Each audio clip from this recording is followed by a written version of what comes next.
Good morning, everyone. Thank you, Simon, for the introduction. I'll start by saying I've not put my name up there because it's a whole bunch of people whose, mind and heart and hard work has really gone into developing the, project. It's kind of an oldish project beginning in 2003. And has sort of evolved. It was working in basically focusing on 3 different districts in Assam. But the work I'll be talking about today is, a more recent phase, which focuses on a completely different area. And does this work? Okay, that's all right. So, as you would have guessed it, Assam, it's based in Assam. It's a state in the northeastern part of India. Which harbors the second largest elephant population in India, about 5,000 or more elephants. Zooming in a little further, that's the state of Assam. And there's a sort of a conceptual conservation landscape that was framed by somebody in my organization in India, where I used to work earlier, which is essentially this green patch within India. This is basically a transboundary landscape with Bhutan and Arunachal. But the bit in India is, as a whole unit, it's regarded as a Greater Manas conservation landscape. Zooming in further, the project focuses on the first addition to Manas National Park, which is a new national park that's been declared. It's just been about a few years. That's first addition. It's bang adjoining the Manas National Park. And there is some work more recently trying to annex it within the administrative regime of Manas National Park. And this landscape pretty much has about 500 odd elephants. Now, the project focuses specifically along this edge. We haven't ventured very far, and this has been a stage-wise process. We've started really small with a couple of villages and then sort of expanded beyond that over time. And this is how the landscape looks, zooming in a bit more from the air. These are the forests, and these are the places where humans live.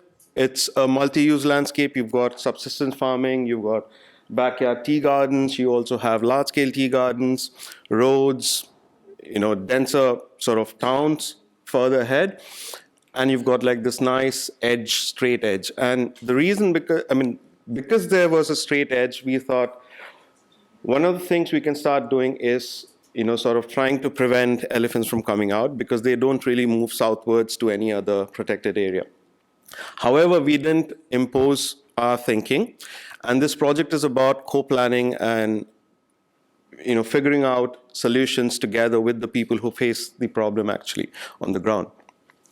So elephants live in this landscape with humans, and like in most parts of India, elephants have a love-hate relationship with people, which is sort of evident from this picture.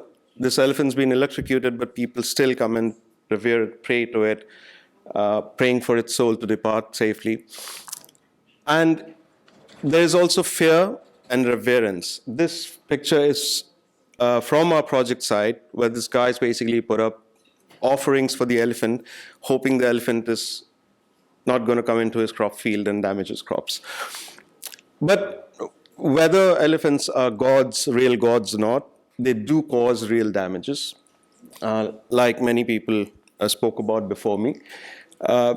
They can trample a very, very large amount of crops in a little while, even like a single elephant. They damage homes, and of course, then there are deaths and injuries. But in this landscape, what we found is that human-elephant conflict it's more of an emergent issue. It's not aggravated like in many other parts of India. So, for example, over the last 3 years, when we started, 3 years before we started, the number of human deaths were, about 1/4 of what you would see in, say, Ganesha's landscape. Yeah. So what did we do? We basically understood that change is inevitable, and things are going to change, and it is going to turn into a conflict landscape eventually, and we were seeing signs of it. But then we also realized that change needn't be negative. I mean, we can actually try to channel the change in a positive direction. So what we did was we started listening to people. We went around talking to people in about 70 villages across this landscape, asking them a variety of questions from damages. What is the level of damage they faced? What did they think? Why did elephants come into their area? Why, did they even think that elephants should exist? And all of those, the results of those surveys and the interactions basically told us that people really wanted elephants, but there was a bit of a NIMBY effect that it would be nice if our crop wasn't damaged, really. And that listening sort of went on to build a dialogue over time. So we spent a good 2 to 2.5 years just talking to people at different levels, going to households, having these massive gatherings with entire sets of villages. Sometimes 3 or 4 villages would sort of gather together, and we would have this dialogue, talking to them about what could be done, giving our ideas, taking their ideas in, and sort of building a strategy for mitigation and management here. Through this dialogue, we also forged partnerships. We basically wanted people to come forward and say, okay, we would like to do something together with you. And once these partnerships are formed, we let them lead. As I said, we let them sort of ideate and give us their ideas. And when we were sort of discussing this, one of the things that people told us, about 98% of our interactions with them, people told us, we want a fence. And that straight edge that I showed you along the park border, that already had a fence set up by the government. And so we asked, and it was in basically a completely tattered state. We asked them, you had a fence, so why do you need a fence? You didn't maintain it. And something that sort of came out very uniformly across all our discussions, they said it was not our fence, it was the government's fence. And then nobody came and repaired it. And it was a hard barrier. It was preventing some people to go into the park. So people snipped it, nobody repaired it. So what we sensed was there was a lack of ownership of the fence itself. And therefore we realized that what we need to do is we need to first focus on building ownership.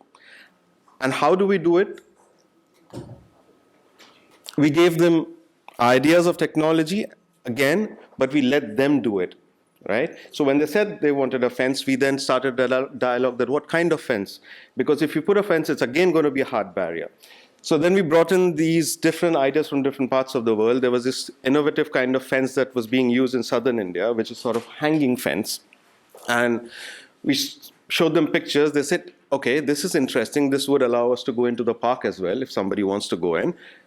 And it seems easier because elephants can't sort of damage it as easily as they would do a 2-line or 3-line fence. And so it seemed to be positive. There seemed to be a good amount of uptake. And they agreed to sort of learn to build it. So what we did was we got somebody from southern India who knew how to do it. And this vendor built this 1-kilometer stretch.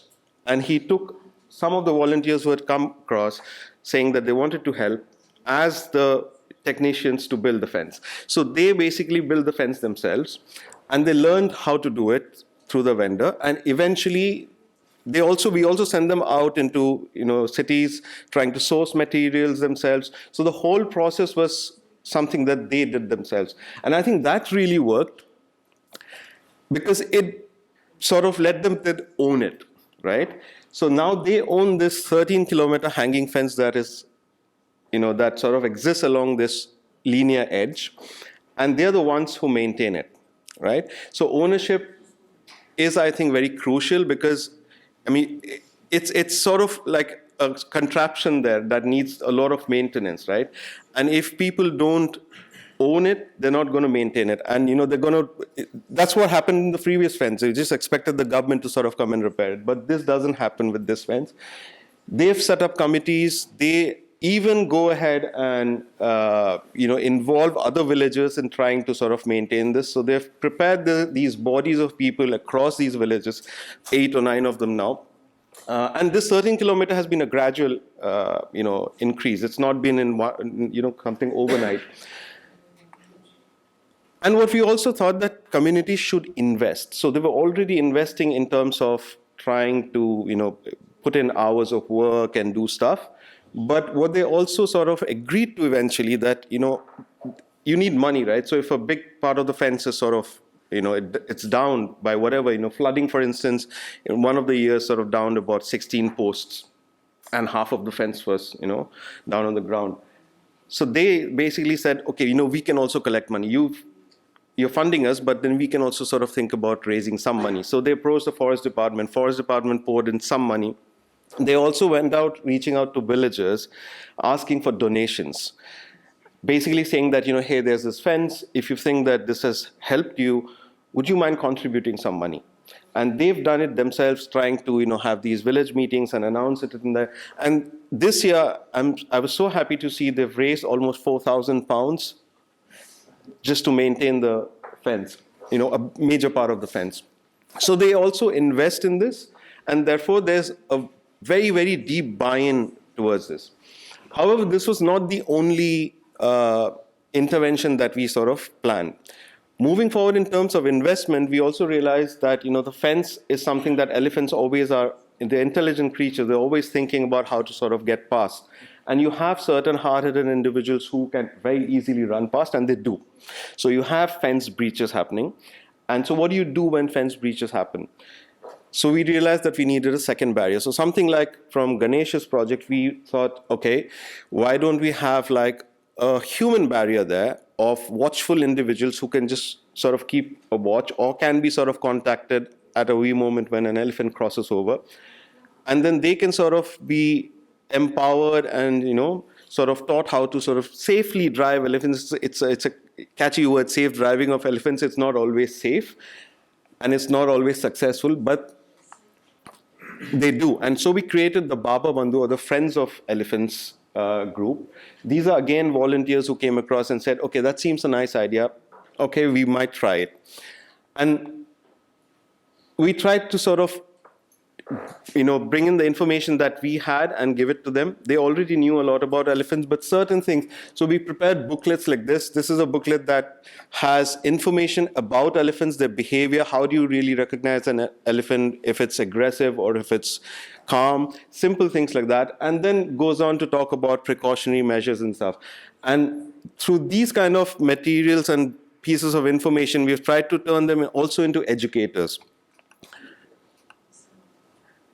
We've also supported them in various other ways, like trying to get some of the Hathi watchers, trained as naturalists.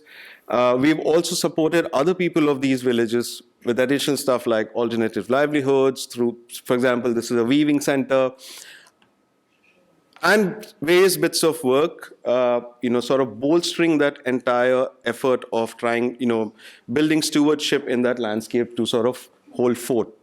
Now, did it work? The fence itself, about 70 to 50% of the attempts that elephants make to sort of come in, it deters them, about 70 to 50%. It's not 100% foolproof, but the breaches that happen, the 50%, about 60 to 70% of them in the recent years have been successfully, the Hathi watchers or the Baba Bandhus have been very successful in sort of repelling them and driving them back into the forest safely, if I may say so. And what we've seen over the recent years, that a lot of villagers have come across and they've expressed their willingness to sort of engage and, take part in it. In recent meetings in last November, there were people who came up and were yelling at other villagers saying that, this is helping your livelihood and you can go and drink, or spend money on booze, but you can't contribute like 5 rupees for the upkeep of the fence. So there are people sort of now rallying for the cause. And more villages increasingly are sort of reaching out and saying, we want that. And the way we expand is only when the villagers sort of come together and say, we want to do this ourselves. Unless you have that buy-in, unless you have proof of that buy-in, we do not sort of start, doling out stuff really. Because in our experience, it doesn't really work. But again, as every other conservation journey, this has been a bittersweet one, not all of successes. One of the biggest hurdles has been trying to bridge the gap between government and community. They still sort of stand, against each other's foes, which needs to go. I mean, it is changing. We are seeing a lot of officers come and make that effort to sort of build a dialogue with the communities that we're working. And we sort of try to become the bridge between them and sort of become the negotiators. And it is changing, and I think over time it will change, but this has been the hardest bit of the project, trying to bridge that gap. There has also been a lot of reluctance by different villages, even the ones that we started with, in wanting to sort of do things for themselves. It wasn't as easy as I just put it there. It took a lot of effort for us to try to convince them why we thought they needed to do it rather than us. They needed to own the issue and the solutions, and that was very important. And of course, elephant habituation. Certain elephants we're seeing, like, they're getting used to the fence, they're getting used to the Baba Bandhus, and there are these personality types that are a little hard to deal with. That's pretty much it, the journey of this project. I'll be very happy to talk to you individually if you want to know more about it. Thank you.